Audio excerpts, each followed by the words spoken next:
Bien-aimés dans le Seigneur, Shalom. Nous sommes le vendredi 19 mars 2021, le dernier jour en semaine de notre méditation. Et nous vous saluons au nom de notre Seigneur Jésus-Christ pour cette dernière méditation de cette semaine.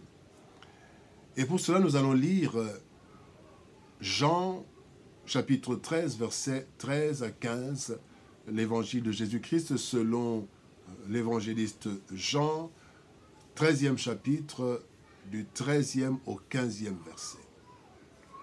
Voici ce que déclarent les Écritures. Jean 13, 13 à 15. Vous m'appelez Maître Seigneur et vous dites bien car je le suis. Si donc je vous ai lavé les pieds, moi le Seigneur et le Maître, vous devez aussi vous laver les pieds les uns aux autres, car je vous ai donné un exemple afin que vous fassiez comme je vous ai fait. Bien-aimés dans le Seigneur, durant son séjour sur la terre, le Seigneur Jésus-Christ a enseigné à ses disciples de plusieurs manières. Il a enseigné, il a transmis des préceptes, des instructions, il a parlé par des paraboles, mais aussi par des gestes et des actes qu'il a posés en leur présence. Et en bon maître, il a donc donné la théorie et la pratique par l'exemple. Il a donc été un vrai modèle. Le texte que nous venons de lire, le texte du jour, nous relate un des enseignements du Christ par les gestes, le lavement des pieds.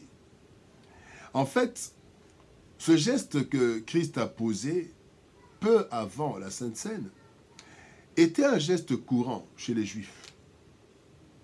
Les Juifs, en effet, à cette époque, ils avaient pour coutume de laver les pieds des visiteurs. Ils donnaient aux visiteurs de l'eau pour que le visiteur se lave les pieds ou alors eux-mêmes, ils lavaient les pieds du visiteur. Nous avons l'exemple, Jésus en parle dans Luc chapitre 7, verset 44.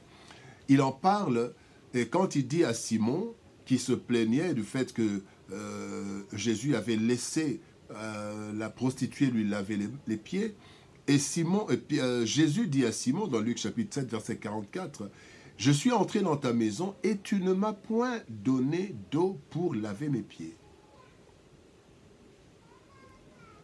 Mais elle les a mouillés de ses larmes et les a essuyés avec ses yeux. Donc, Jésus était en train de dire à Simon qu'il n'avait pas respecté la coutume ou les us et coutumes du temps, de l'époque. Et quand nous lisons dans Genèse chapitre 24, verset 12, verset 32, nous voyons là le cas de Laban qui donne de l'eau pour qu'on lave les pieds du serviteur d'Abraham. Donc, parfois on lavait les pieds ou parfois on donnait de l'eau au serviteur pour que le serviteur se lave, le visiteur se lave les pieds lui-même. Eh bien, ce geste était d'abord de portée hygiénique, mais aussi de portée de considération. Cela montrait la considération qu'on avait du visiteur qu'on recevait.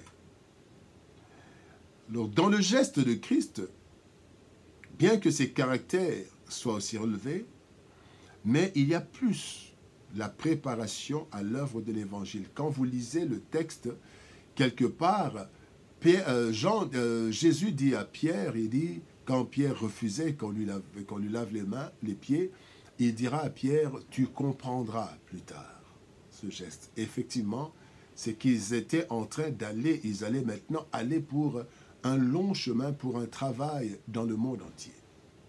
Eh bien, nous allons voir 4 caractères que Christ a voulu transmettre à partir de ce geste. Premier caractère, c'est l'amour. Le véritable amour donne et recherche le bien de l'autre. Par ce geste, Christ nettoie les pieds des disciples qui avaient marché une longue distance, qui avaient marché dans la poussière et qui avaient besoin de se laver les pieds. Et lui, il a pris soin de ses disciples, il leur a lavé les pieds. L'amour doit nous pousser à nous sacrifier pour les autres, à poser des actes concrets. 1 Jean chapitre 3 verset 18 nous dit « N'aimons pas en parole et avec la langue, mais en action et avec vérité. » Bien-aimés, ce monde a besoin de gestes d'amour plus que de paroles d'amour. Et le disciple, dans son travail sur le terrain, la première arme ou le premier élément fondamental, c'est l'amour. Deuxième élément que Christ a transmis à travers ce geste, c'est la considération. Christ montre de la considération pour ceux qui ont été ses serviteurs, ses apprentis, ses créatures même. Voilà une des raisons pour lesquelles Pierre avait refusé. Il dit non, non, non, non. Pierre dit, tu ne vas pas me laver les pieds. Parce que Pierre ne comprenait pas comment Christ, lui qui avait confessé même que Christ était loin de Dieu, l'envoyé de Dieu était Dieu, comment est-ce qu'il pouvait leur laver les mains? Mais ici, Christ avait de la considération pour ses serviteurs, pour ses disciples. Bien-aimés, la position élevée que nous pouvons occuper dans la société ne doit pas fermer nos yeux sur la grandeur de tout être humain en tant que créature divine, merveilleuse. Voilà pourquoi la Bible nous demande d'avoir de la considération pour les autres. Il est dit dans Philippiens chapitre 2, versets 3 à 4, « Ne faites rien par esprit de parti ou par vaine gloire, mais que l'humilité vous fasse regarder les autres comme étant au-dessus de vous-même. Que chacun de vous, au lieu de considérer ses propres intérêts, considère aussi ceux des autres. » La considération de l'autre, la considération de l'intérêt, des intérêts des autres. Troisième leçon dans cet enseignement de Christ, cet enseignement geste, c'est le service. Le service, bien-aimé, nous élève. Le service pousse les autres aussi à nous servir. Quand nous lisons la Bible, dans Proverbes chapitre 11, verset 25, la Bible dit « Celui qui arrose sera lui-même arrosé. » Je paragraphe, celui qui sert, qui rend service, sera aussi servi lui-même. Et Dieu affirme qu'il n'oublie jamais les services rendus. Vous savez, dans la vie courante, plusieurs oublient nos services, mais Dieu n'oublie pas.